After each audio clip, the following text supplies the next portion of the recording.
Hey guys, this is Styles, and I'm going to be coming at you with a bit of a treat, if I may. And I'll explain why it's going to be a treat in a little bit. Let me just introduce the players first. Spawning as your red Zerg is going to be Smob, and his opponent is going to be xNSweeP, the blue Protoss, spawning on the other side of MLG Metalopolis. You can tell that this is the MLG version of the map because of the neutral supply depots at the bottom of the ramps, which basically means players can't wall off another player with like pylons or bunkers or anything like that, or barracks. And you can also tell, and just because it's the MLG version, it also means that these players, it would be impossible for them to be spawning close rush distances from each other. So they basically know where at least one base to tick off from their scouting list. They're like, okay, I don't need to check there, which is exactly why this probe is going to be heading towards this base first. And they can actually spawn close air distances. So so the Overlord is going to be making its way over here as well. And so while this game is going underway, let me explain why I feel like this is a little bit more unique, if I may. And this is going to be from a replay from our casted. It's going to be a Masters level replay, and the reason why it's a little bit different from the other R casted replays that I've casted is because this is actually going to be from a tournament. And let me just read it pretty much from the submission thread itself. It says, we run a monthly LAN party here in San Diego, and last month we featured StarCraft 2 1v1 as one of our tournaments. This is our finals. So this is going to be basically going to be the finals games from that LAN tournament. And if you guys are interested, you guys should hit up landiego.com. It's spelled just as it sounds, like San Diego, but with an L instead of an S for Lan Diego. And either way, it's going to be from that tournament, and I'm really happy to be casting these replays because it's kind of usually I'm always going to be casting replays that have already been casted from other casters, like those LAN tournaments, like IEM and all that good stuff. I usually am casting games that have already been casted. Oh my god, I kind of messed that up, but have already been casted. So I just it's pretty cool that I get to cast a couple tournament finals that haven't been casted before. Really glad to be casting these replays. Thank you very much, AD Cybrosis, for putting these replays out there on the our casted forum subreddit. I mean, either way, thank you very much. Looks like a drone is going to be in the base of xNSweeP, making a little bit of a nice, cute pattern, if I may, to try to get some scouting information off. At this point, he is going to realize that there's going to be 2 assimilators for xNSweeP, so that kind of tells him what to expect.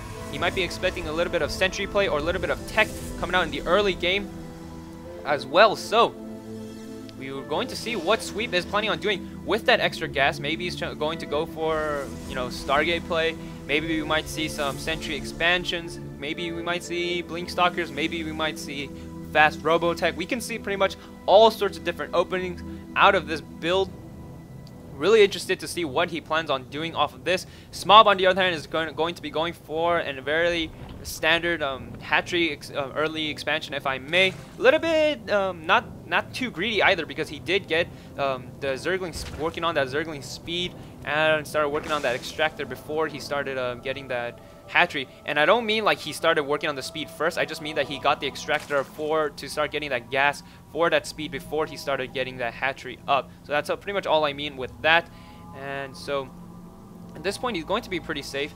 And I'm getting a little bit of frame rate issues right now. Please bear with me, guys. I am trying to render a video behind this as well, so it's going to be a little bit laggy, but I'm pretty sure that the frame rate issues should fall as soon as the game gets underway in a little bit. And I know that sounds weird, like, oh, the game gets underway, there's going to be more units on the field, why would the frame rate get better? Well, it's just a little bit my computer kind of going crazy at me at this moment in time. And looks like Smob is going to be moving out with 2 sentries and 1 zealot, dropping a pylon on the low ground. So it looks like there's going to be a sentry expansion. He's going to be doing it off of 1 gateway. He's going to be working on 2 gateways at the time, but he's going to be producing off of 1 gate for now. And Zergling speed is just going to finish for Smob. Smob is going to try and poke in at this time. It looks like he might not be able to, but he wants to push in anyways. And they're going to be able to do a lot of damage, but good force field on the ramp will mean that these Zerglings are going to be pushed back. The Zealot is going to be safe, and he didn't even lose all of his shield energy. So he's going to be a baller in that sense. Didn't even lose his HP. He's going to be fine at this point in the game.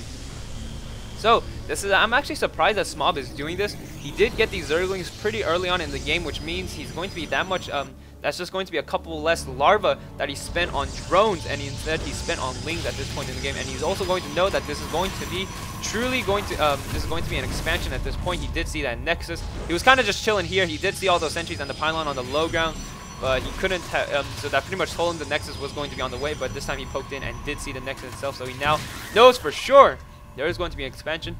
It would be pretty sick if we saw some sort of a Nexus cancel 4-gate action from xNSweeP. I know that was a really popular build back when not a lot of people knew about it. They would just see the Nexus and be like, oh, okay, it's going to be an expansion. But what a lot of Protoss players did was they would cancel the Nexus, get that extra 400 income, and just basically start swarming in Stalkers and other units. While the Zerg was in a moment of thinking, okay, the Protoss player is expanding, I'm going to be safe from any sort of 4-gate aggression.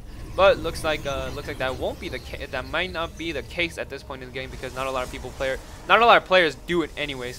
Okay, we're going to be seeing a really quick lair tech actually going to be on the way for Smob. He's also going to be working on ground level melee attack. So I'm really wondering what he's planning on doing with this. He did get up that Roach Warren, so he's going to be working on Roach Tech as well, but at the same time he's going to be working on 14 Zerglings at a time. So instead of so basically when a Protoss player does go for that expansion, then a lot of times Zerg players either go for heavy aggression or get that third up as soon as possible to counteract that Protoss second base. The problem is that if they do go for that third base, the Protoss player can max out off of 2 base, can get that Colossus ball going as well. So a lot of the problem is that Zerg players don't feel comfortable with letting Protoss players get on that 2 base, so it looks like he wants to do aggression. But a lot of times, aggression is usually best if there's a lot of roaches to tank, and then you use the Zerglings to pretty much do the DPS that is needed, or the other way around, you get the Zerglings are doing the tanking in a sense because there's so many of them, and the roaches do the damage. But at this point in the game, I feel like there's a little bit too many Zerglings out for Smob. He has 31 Zerglings out right now. He has 4 more in production, and he only has 2 roaches at the time. He's going to be working on 6 drones at the same time, and there's going to be a robotics facility on the way for xNSweeP as well. And so I'm not really quite sure I agree with the robotics facility at this point in the game, because there's just going to be so many I guess I do agree in a sense, because if you did get Colossus out, you could pretty much roast away all the Zerglings. But the point is, there's just going to be 2 roaches. So for him to get Colossus tech out, it's going to be a while. So if he gets that Immortal out, it'll legitimately be completely worthless. And oh, it looks like he actually canceled it, and he's going to be throwing down 2 gateways at the time. Is he planning on doing some sort of gateway aggression off of these bases? That's going to be 1, 2, 3, 4, 5, 6, 7 gateways that are pretty much he's going to be able to produce off of. And you will be able to do a lot of damage at this point in the game. There aren't that many roaches as it is. We did just see, we are going to see melee attack level 2 on the way, so he really loves those Zerglings. We're also going to see Ventral Sax. Overlord Speed did also finish. I did check that in the production tab. There's also going to be Glitter Constitution also on the way, so this is going to be a little bit there's going to be pretty heavy aggression coming from Smob at this point in the game. But at the same time, xNSweeP is going to be doing that 7 gateway aggression, also throwing down a proxy pylon on the high ground, so you will be able to reinforce pretty much directly into the base of Smob in a sense. I mean, the pylon radius is all basically up to here, so he will be just a couple steps away from the base of Smob. Smob does although have a really good concave at this point. He's also going to be working on his third. If he's able to defend this aggression, he will be in a really good position, because he will have that third up, and he will be able to pretty much get that macro lead. But it all comes down to whether or not he's going to be able to hold this aggression from xNSweeP. xNSweeP does want to pretty much go for the aggressive move at this point, but there's also going to be a huge army for Smob. If we look at the supply count, it's going to be 129 to 116. There's also going, if we look at the units tab, there's also going to be good force fields, but actually, it looks like the units were able to break free, and there's going to be a worker advantage going to xNSweeP, so that supply advantage for Smob right now is going to be that much bigger. Once again, force fields are going to be going down, but it looks like Smob will once again be able to break free of those force fields, not taking too much damage from those force fields. It looks like he really wants to engage. I'm not quite sure I agree with this. These force fields are cutting his army completely in half, and now this army was also again cut in half, so many force fields have been laid down by xNSweeP. There's going to be the GG by Smob. Oh, what a weird position to pretty much engage at that point. I'm not really quite sure I agreed with it. So there goes the last person to lead the replay after the GG was dropped, and I'm not quite sure I agreed with Smob's decision making in that engagement. Sweep was just chilling here. He dropped a lot of force field at this time, but then they were pretty much ineffective. At first, I thought they were going to be really good force fields, but then there was enough holes for the roaches and zerglings to escape it. Second time around, he did it again. He only got like 2 or 3 roaches once again. So those force fields weren't really that effective. But then the problem was at the last minute, Smob just kind of threw his army into Sweep's army. I do want to look at that engagement one more time before I go on to round 2. So, and yes, this is going to be a replay, like I said. For all you people thinking that I'm cool enough to be casting live replays, I'm not that cool yet. I do say yet, guys. Believe in me. Believe in this channel and believe in me as a caster. I am trying my hardest to get better at casting. Anyways, before going, so the first one, he was only able to get 2 roaches. He drops force field again, but he left a hole right there, so the roaches were able to escape. It looks like he got 2 roaches one more time. So if we go, let me just pause at this moment. 129 to 132. That's pretty darn even. And there were going to be 7 roaches also on the way, so that's taken into account of the 129. So his army isn't that big, but you also got to realize there's going to be 3 stalkers, 2 zealots, 1 sentry being warped in. So if we look at the units that are here right now, it's not that big of a difference. Also, if we look at the units tab, there's also going to be a 10 supply advantage going to the Protoss player for his probes and drones. So right now there's 26 roaches and 26 zerglings. That's actually pretty cool. This is 26. And there's going to be 22 stalkers, 1 zealot, 8 sentries. At this point, if I had to just randomly take a guess, I would say that the Zerg player has the advantage. Yes, that's a lot of stalkers, and yes, that does a lot of damage to the roaches. But you forget that the 26 zerglings, if they get a surround on the stalkers, I mean, the stalkers are pretty much mincemeat. They don't even stand a chance. And right now, he spent so much energy on those initial force fields. But if we look, the problem is that because he had all those sentries in the early game, they were all maxed out on energy. So he could be wasting all those force fields. And this is the turning point, I feel like, when he said, okay, attack move. Right here. Oh my god. He started engaging, and all these stalkers are able to shoot at these roaches. But a lot of these roaches right now are just moving back and forth. Also, the zerglings have no idea what they're doing. I just selected all the zerglings, and we can see that 1, 2, 3, 4. That 4th one looks like, I think it was dying. 4 of them are in the battle, and the other are all just kind of just chilling in the back like this.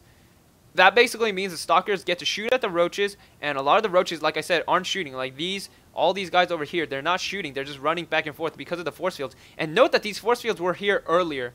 The sentries didn't just throw these down. They were already from the second time that he wasted them, kind of. And I say wasted because he only was able to kill like 3 roaches in the initial, when he first threw these down.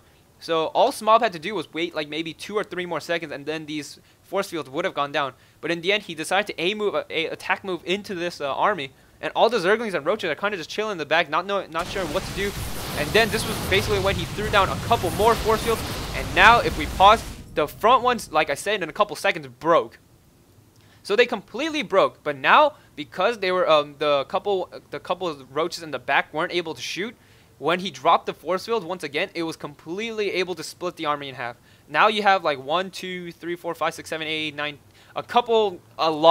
basically a lot of roaches in front, but a lot more roaches in back as well. And these roaches have no idea where to go. That's just not enough distance for them to shoot. So, in the end, it just wasn't enough. And basically, he kind of threw away his army into the army of Sweep, because those force fields were so strong in a sense. Those force fields were able to cut the army in half because of the fact that these sentries were full on energy after being not used for so long in the early game. So, good game between these 2 players. Remember, this is going to be final, so there's going to be more rounds to come. So, see you guys in round 2. Peace.